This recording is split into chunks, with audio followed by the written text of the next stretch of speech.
बिस्मिल्लाहिर्रहमानिर्रहीम। अजीज़ तलबा, आप देख रहे हैं मेरा यूट्यूब चैनल उर्दू का मुसाफिर। मैं हूं प्रोफेसर राना अल्ताफ। आज का जो हमारा मौजू है वो इंतहाई अहम, तलखीस निगारी क्या होती है। तलखीस निगारी यानी मुख्तसर नवीसी। मुख्तसर नवीसी, तलखीस निगारी ये खुलासा तलखीस है असल में, यानी कि किसी भी इबारत की तवालत जो बहुत लंबाई चौड़ाई है उसको कम करके बयान करना। बड़ी चीज को, दरिया को कूजे में बंद करना तलखीस है। किसी भी इबारत की तवालत को कम करके बयान करना तलखीस कहलाता है। मगर असल इबारत के अहम नकात को मद्देनजर रखना बहुत जरूरी होता है। आप जब भी किसी बड़ी इबारत को देखते हो, आप उसकी समरी बनाते हो, आप उसको बिल्कुल तलखीस करके मुख्तसर कर देते हो, तो वो हमारी असल इबारत से बहुत कम हो जाती है और पढ़ने और सुनने वाले को यकीनन आसानी होती है। अब हम देखते हैं कि आज के दौर में इस तलखीस निगारी की अहमियत क्या है, क्या फायदे हैं। आज का दौर अफरा तफरी का दौर है, पुरफितन और पुरअशोब है, जहां किसी शख्स के पास वक्त नहीं है। आप किसी के पास एक लंबी चौड़ी रुदाद लेकर चले जाते हो, एक कहानी लेकर चले जाते हो, वो दो चार बातें पढ़ता है, उसके बाद उसके सर में दर्द शुरू हो जाता है। वो आपसे पूछता है कि आप क्या कहना चाहते हैं। ऐसी जरूरत के तहत तलखीस निगारी सामने आती है। आज के जदीद दौर में जहां हर शख्स मसरूफ अमल दिखाई देता है, वहां पर तलखीस निगारी की अहमियत बहुत बढ़ जाती है। अजीज तलबा, आप तलखीस निगारी करते वक्त दर्ज झैल जो मैंने यहां पर नकात लिखे हैं, इनको मद्देनजर रखेंगे।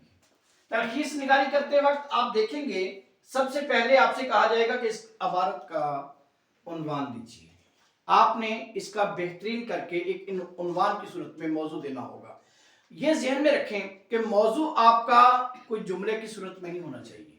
वो हमेशा दो तीन अल्फाज में मुख्तसर उन्वान, जैसे वक्त की पाबंदी है, जैसे साइंस के फायदे हैं, जैसे देहाती जिंदगी, इस तरह जैसे एक मजमून का मौजू होता है, आपने उस इबारत का एक उन्वान देना होगा जो कि मुनासिब होना चाहिए। फिर आप पहले नंबर पर देखें कि आपकी तलखीस जो है वो असल इबारत से कम है, कहीं बढ़ तो नहीं रही। तशरीह में बात को बढ़ाया जाता है, तलखीस में बात को कम किया जाता है। तलखीस हमेशा अपने अल्फाज में लिखी जाती है, लेकिन याद रहे कि तलखीस करते वक्त आप उस ख्याल को, वो ना गायब हो जाए। ख्याल हमेशा वही रहता है, अल्फाज और अंदाज आपका शुरू हो जाता है। तलखीस की जुबान आम फहम हो। तलखीस करते वक्त आप इस बात को मद्देनजर रखें कि वो असल इबारत से आसान होनी चाहिए, आम फहम होनी चाहिए, ना कि आप स्कील अल्फाज का इस्तेमाल शुरू कर दें।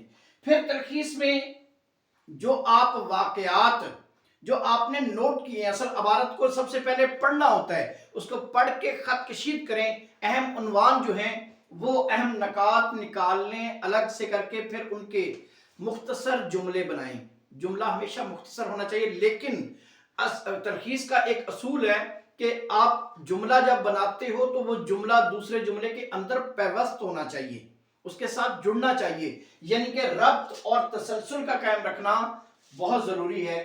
फिर अगर साथ देखें कि इबारत की तलखीस में खास रवानी है, बहाव है। जिस तरह आपने असल इबारत में देखा कि वो एक सैलाब की सूरत में बहती चली जा रही है, आपकी तलखीस भी उसी अंदाज में तसलसल के साथ, रब्त के साथ, रवानी में बहती चली जाए।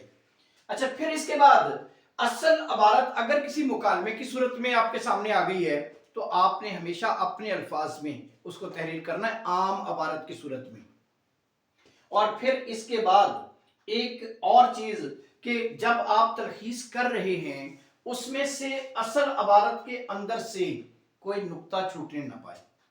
ये चीजों को मद्देनजर रखते हुए आपने लाजमी तौर पर एक मैंने असूल इधर लिखा है जो सबसे अहम है।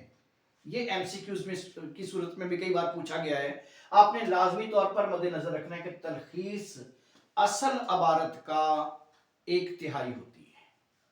تلخیص جو ہے وہ اصل عبارت کی 1/3 ہوتی ہے۔ آپ خلاصہ کسی سبق کا آپ دیکھتے ہو کہ 4 صفحوں پر مشتمل ہے، آپ اس کو کم کر کے جب آپ اس کو لے جاتے ہو تقریباً 1 صفحے پر تو آپ کی وہ تلخیص بن جائے گی۔ تلخیص عام طور پر 100 الفاظ پر مشتمل ایک پیراگراف آتا ہے، ایک اقتباس آتا ہے، جس کو آپ نے 35 سے 40 الفاظ کے اندر ختم کرنا ہوتا ہے، اس کا مناسب عنوان دینا ہوتا ہے، اسے کہتے ہیں تلخیص نگاری۔ یہ تلخیص نگاری آج کا ہمارا موضوع تھا۔ عزیز طلبہ، یقیناً آپ سمجھ گئے ہوں گے۔ اگر آپ کا کوئی سوال ہو تو آپ اس یوٹیوب چینل پر مجھے کمنٹس کر کے پوچھ سکتے ہیں۔ آپ کا بہت شکریہ۔ السلام علیکم۔